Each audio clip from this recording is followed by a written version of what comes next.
This is All Access MMA. My next guest picked up a really big win this past weekend at UFC Vegas 48, getting that decision victory over Jay Perrin. It's Mario Bautista back here on the program. Mario, how are you, sir? I'm doing good. Feels good. Feels good to get a win and back in the win column. Yeah, and a lot of weird stuff coming into the fight with the opponent switch up and everything like that. Let's start there first. You're supposed to fight Khalid Taha. When he was out, did you start to get worried maybe this fight won't happen because you never know with opponents, withdrawing from fights? Yeah, it was. It took a few days after he pulled out to find someone. They found someone, and literally 10 minutes later, they texted me, "Oh, we can't make it happen." So that was a fast turn down. And then we found Jay Perrin, and I'm just glad he took the fight. So we got it done. Yeah, and just, I know this has happened to you before with opponent switch-ups. Did you ever get a reason as to why Taha was out of the fight? Because I don't think it was released. Was it like a visa thing, or what happened? I'm not too sure. It was undisclosed. So yeah, I was because he's out of the country. So visa, maybe he got COVID injury. And I was prepared. I told myself hey, things are happening around. Something can happen. So just don't be surprised. And ended up happening. Yeah, and the fight actually took place. And just sort of last thing, sort of heading into the fight, how tough has this last year been? Not getting to fight, I'm sure, as frequently as you'd like. I know there was probably a lot on the line with the short notice opponent with this fight. Like, how much was that weighing on you, sort of going into the matchup? Just a little bit. It's been a long 2 years. It's been two years since I've gotten a win. That short notice fight, and then I had a scheduled bout in August, and then I got COVID. So it's been a rough one, but luckily we got it done, and here we are. So, were you familiar with Jay before taking the fight, or was it one of those things you're just like, I got to focus on what I'm good at and see what happens? I feel like I seen him fight on the Contender Series. I feel like I was maybe keeping an eye on the other guys that he was fighting. Mm-hmm. But once we seen that that was the replacement, I did my research right away. Try to find some film, and found him very, very similar to Khalid Taha. So that was a good thing.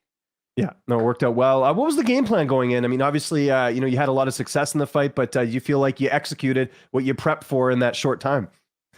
Yeah, I believe so. I was getting ready for an up down grindy kind of fight, and it was just that. And then during the fight, I made my adjustments where I felt he was a little bit weaker, and it was mainly in the clinch and keeping him pressed against the cage. He just wasn't circling off. And so I kept him there and, try to create as much damage as I could. Was there anything about him that surprised you in the fight that maybe you weren't expecting? Not really. I knew he was going to be tough. I looked at his record. He's never been finished, as far as TKO or knocked out. He's been submitted. But I knew he was going to be there all 3 rounds, and he was going to be tough. So nothing really surprised me. Well, and that was going to ask you about that. Like, how close do you feel like you were to finishing that fight? There was especially that, that 10-8 round. I mean, I think that was, obviously a very dominant round for you. Yeah, there at the end there, I started hitting him with some good elbows, kind of heard some noises coming out of him, and he turned away from them and kind of gave his back up. And then I felt like I was super close. But like I said, he kind of just got back up to his feet, got back into that clinch, and but a win's a win, so I felt pretty good about it.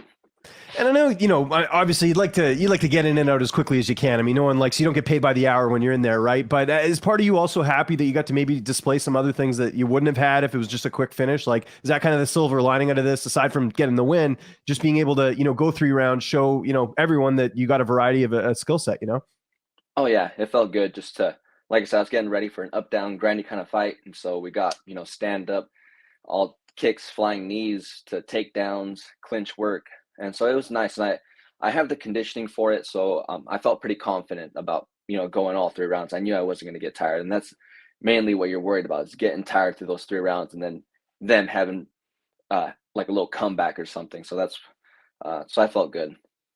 And your fight was a bit earlier in the night. How did you get to celebrate after the win? I know you had to do the post fight stuff, the media, and then after that, what'd you get up to?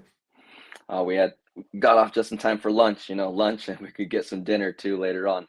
But that was about it. We just stayed at the hotel, just relaxed, and we left early in the morning the next day, and just came here to my family, and just been relaxing ever since. What's been the feedback like since the win? The lab, you guys are like a big family. I'm sure a lot of positive messages. Getting back in the win column must have felt really great. Yeah, I went there this morning for a little workout, but I'll go back later for team practice and go celebrate with those guys. But everyone's been congratulating me, saying, "Oh, nasty elbows, good job working in the clinch and this and that." So I'm pretty sure it's going to be a good week Yeah. for us. What about the fans? It seemed like a lot of people were happy with your performance, getting a lot of positive messages on social media, things like that. Yeah, everyone was pretty impressed. I was actually pretty happy with that. Even like the commentators, the things that they were saying, and it's all the hard work I've been putting in, and to hear it from those guys, it was pretty cool. Yeah, and that's, I mean, for a fighter especially, like to hear it from, like the commentators, the people who are actually putting the hours into this. It's different when it's coming from them as opposed to the fans, right? Because you really respect them. Not that you don't respect the fans, but their opinion means more coming from them, right? Exactly, and those commentators, if you're doing bad or doing something not right, they'll say it Yeah. on there. So, and it was pretty cool. I didn't hear anything really negative, so that was awesome to hear it from them. Anyone win any money on your fight? I think you were a big favorite, but still, I don't know if anyone cashed in on any parlays or something if they added you in there. No, I had a friend. He betted, I think, a parlay on me and JSP. And I Oh, think he nice. betted 1,000, and I don't know what the odds were. I think he said he won like 500 or 7 off of it.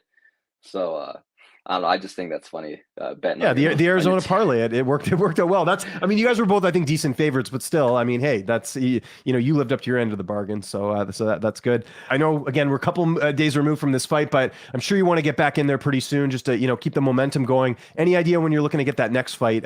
Again, I know we're a couple days removed, but I'm sure you're thinking of that a little bit. Oh no, I am, and that was like the thing before this fight. I just want to be very active this year. So at the very least, 3 fights this year. If I can get a fourth win, and that'd be nice, since this fight was super early in the year. But like I said, at least 3 fights, maybe starting in May, and then spacing out that way. Any fun fights in mind as far as your next opponent? Again, not calling anyone out, but is there any fights you look at, think like, hey, that would be a really fun fight if we were ever to square off? I look at a few guys. I think that would be fun. I like Justin Lawrence. I believe his last or first name is Justin. I like his style of fighting. He's really grindy. So I think our fight would be pretty cool. And then I look at guys like Oh, Ronnie Lawrence. Sorry, when you said Ronnie. Justin, it threw me off. Yeah, Ronnie Lawrence is the guy who just won. Justin Lawrence used to fight in the UFC, went to Bellator. He was with Alliance. But yeah, Ronnie Lawrence. I know Ronnie Lawrence is the bantamweight. Yeah. Ronnie. I'm sorry. Yeah, no worries, no worries. It's you get hit in the head for a living. I don't blame you for not remembering Right. everyone's names, right? So Ronnie Lawrence, and a few other guys. Like who do we have? Like Umar Nurmagomedov coming up here pretty soon against I forget his name. I'm sorry. no worries. Yeah, I know who you're talking about. Kelleher. He's fighting Kelleher. Kelleher, those type of guys. And Nate Manis is out there. I know he's really tough. So maybe in the near future, like maybe one of those guys, I think it'd be pretty cool. Those are all fight of the nights, if I ever said so there as well too. And something I've talked to some of your teammates about. I know you train a bit with Kyler Phillips and Sean O'Malley. Like, is that something you guys talk about? I mean, obviously, if it's for a title, it'd be different. But do you ever worry about UFC saying, "Hey, we'd like to match you guys up"? I'm sure you guys are kind of all like, "Let's just wait until there's some hardware on the line, or at least you're going to pay us a lot." Is that something you guys have discussed? That's something like we've joked around with at the lab. It's funny to think about, but I think a title would have to be like in the works, or maybe for a possible title fight. But we're all in different, stages of our career. Kyler's up there. I'm working my way up. So I don't know. We'll see. I guess we'll have to figure out a game plan if that day ever comes. And you and Kyler kind of like really chill, like kind of mellow guys. I know O'Malley, kind of like publicly is very, he's got a sort of outgoing personality. But what's O'Malley like to train with and get to work with behind the scenes? Because you guys are kind of a little bit more low key as opposed to some of the stuff that he's out there with in a good way. He's a good self promoter for sure. No, he's awesome to work with. I love doing rounds with him, helping him out any way I can, and I know he'd do the same for me. But in the gym, he's super focused. He'll come in, he'll do everything he's supposed to, like get himself mentally ready, and he's there for only one thing: to get himself better. And that's the difference. It's a complete difference from his social media stuff to when it comes in the gym. He's very focused on what he has to do, and he gets it done. Yeah, no, it's cool. And when just sort of last thing on, kind of the camaraderie you have, at the gym and everything, what's it like being a part of this sort of, I won't even say new wave because you guys have been in the UFC for a while, but being a part of this team that's all coming up at the same time, you, O'Malley, Kyler Phillips, and just the gym in general, it seems like there's this, a really, a lot of momentum going on right now at the lab. Yeah, it's been pretty awesome. You know, we've all kind of followed that blueprint they have at the gym, and we've all grown in our own way. But the one thing I think we all have in common is like dreaming big and putting in the hard work. And Yeah. some of these younger guys at our gym, it's the next wave coming up too. There's some guys at our gym, the younger guys, they're going to be the next, Mario, Sean, and Kyler here pretty soon. And I was going to mention this because I know it's been kind of a nice addition to have back. But how cool is it to have Drakkar and Courtney Casey back at the gym? Because I know they're like really happy to be back, and I know it's been good sort of vibes in the gym with them being there. Yeah, it's been really fun having them back. I love those two, and and for Drakkar having them back for the other 55ers in our gym because I don't really spar with Drakkar too much, Mhm. or work with him, but having him for Benson and the rest of the guys, like it only gets us better. And Drakkar is awesome.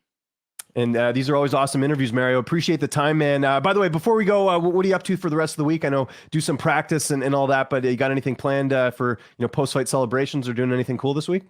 My wife is off for about 8 days, so we're trying to figure it out. We're trying to look at some different places, but maybe some snowboarding somewhere. I've never gone snowboarding, so maybe Flagstaff, Lake Tahoe, somewhere where it's cold. I didn't know you're you big snowboarder. Oh no, apparently my wife, she's done it before and she wants me to do it. So Oh, I was gonna we've say been because if looking you're around. big into it, because I live up in Vancouver, Canada. We got Whistler up here, which is like one of the best in the world. So I don't know if you, I guess if you're just starting out, probably not want to go to Whistler and spend all that money, but it's yeah, it's a good time up here. So Yeah. that's No, cool. And wherever I'm plus gonna you, be at, I'm gonna be on the kids section. That's where yes, I'm gonna exactly. be, Yeah. Same taking with it me. easy.